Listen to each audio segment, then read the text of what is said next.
Hey everyone, Rho here. Today we discuss the Lost Primarchs, as we ask the question, do they truly have any ties to the Carcharodons Astra, the Space Sharks? General spoiler warning to begin, as we will be discussing events from across the Warhammer 40k universe, so you have been warned. But with that said, let's just jump straight in. Now, there are few mysterious things within the lore that are more popular than the Carcharodons chapter, and well, the same could be said for the legend of the Lost Primarchs. So having these two linked together makes absolute sense.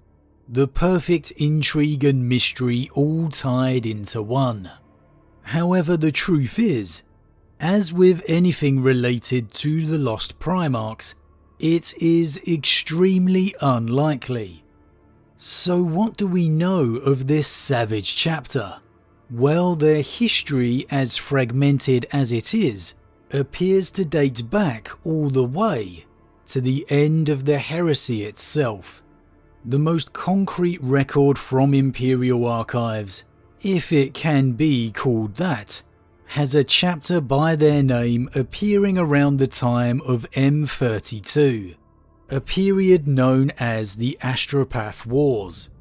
And this time period is so chaotic, there's even less records of it than the heresy itself. However, what we do have is that this chapter was tasked with guarding the Imperium from beyond its borders, eradicating any foe that seeks solitude in the darkness of the void. So while not a huge amount to go with, it does provide enough when combined with other pieces of information. Firstly, we know they are a fleet-based chapter, and although recently having been gifted a homeworld by the Imperium, it is as yet unknown what is going to become of it. So they very much remain entirely fleet-based, at least as far as we know.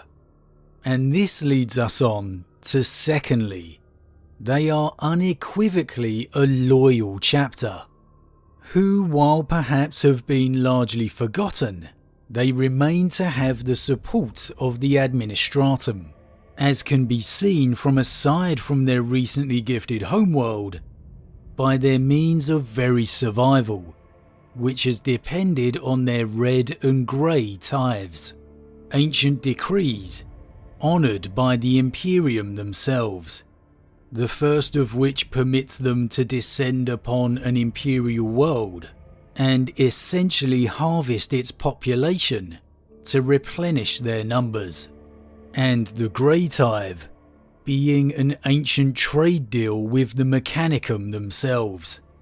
So they are undoubtedly a loyal chapter, and honoured as such.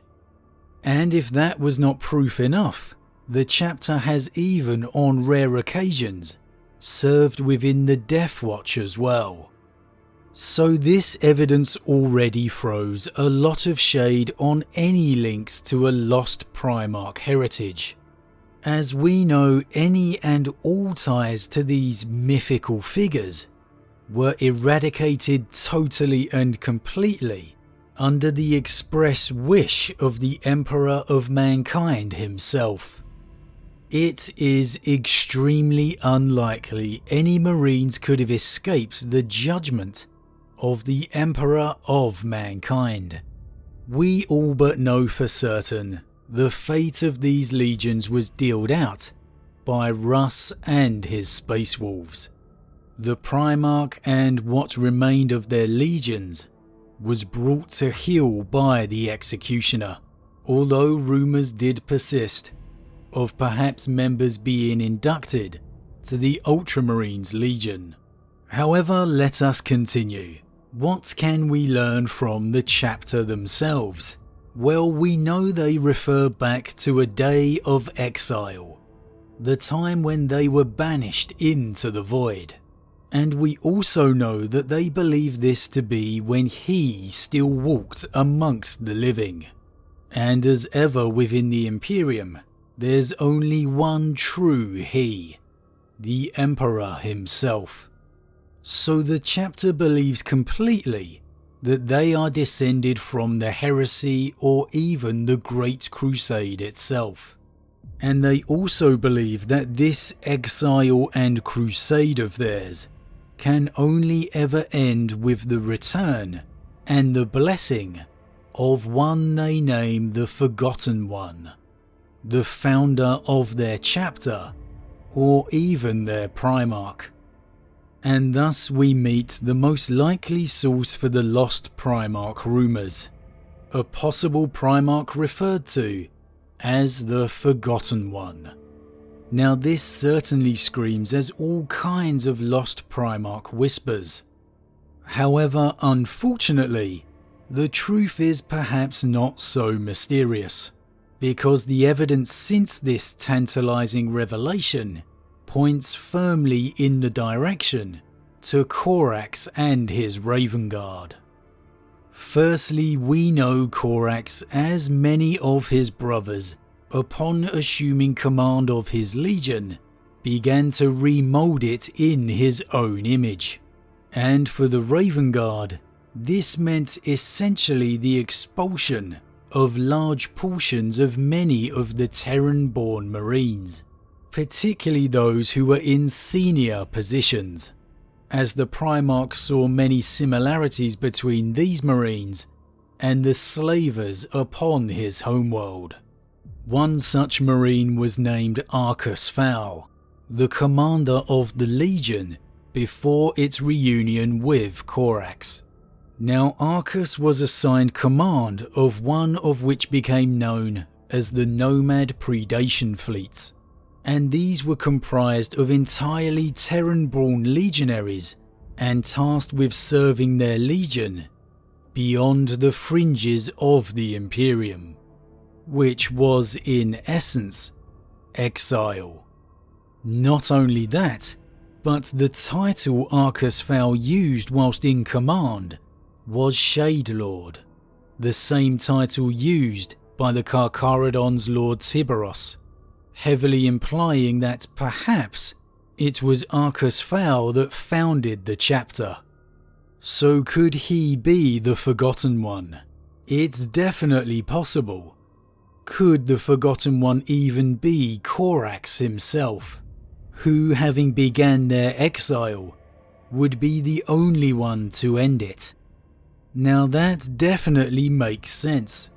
Either way, this is a very strong implication of their origins, who perhaps reunited in the chaos of the Scouring.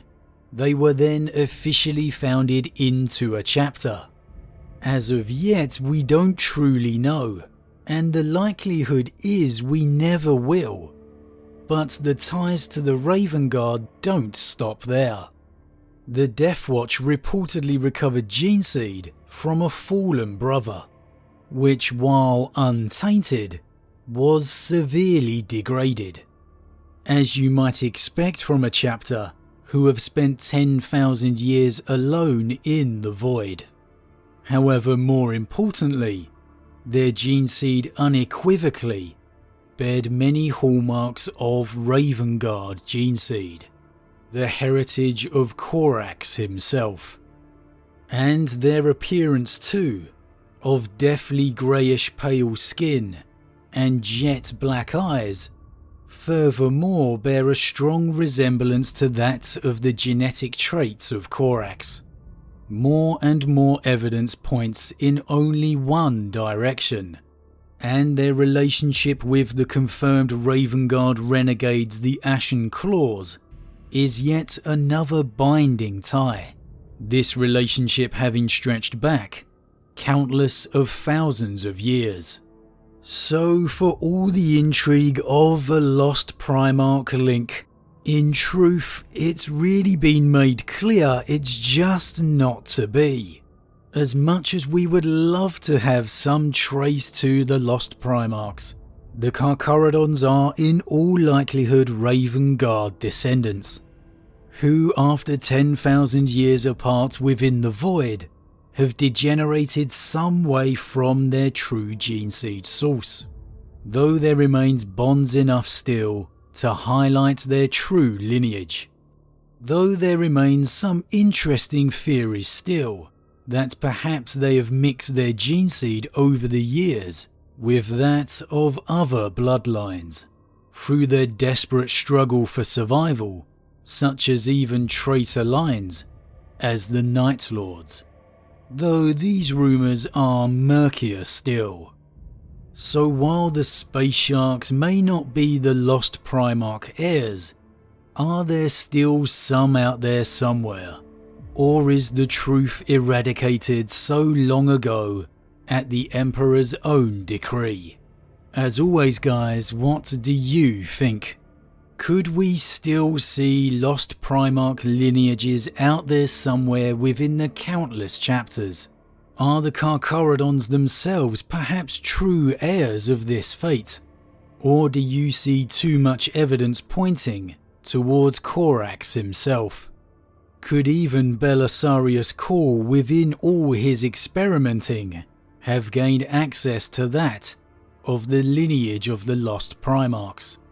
And if so, could he have betrayed the words of Guilliman himself and produced chapters of this lost heritage? As always guys, leave your thoughts in the comments below, I love to read them. Huge thank you to all my subscribers, your support truly means a lot to me, it really does. And if you're new, please consider subscribing to help the channel grow. And if you enjoyed this particular vid, then why not drop a like on it too. But with that said, I am off and I'll see you all again real soon.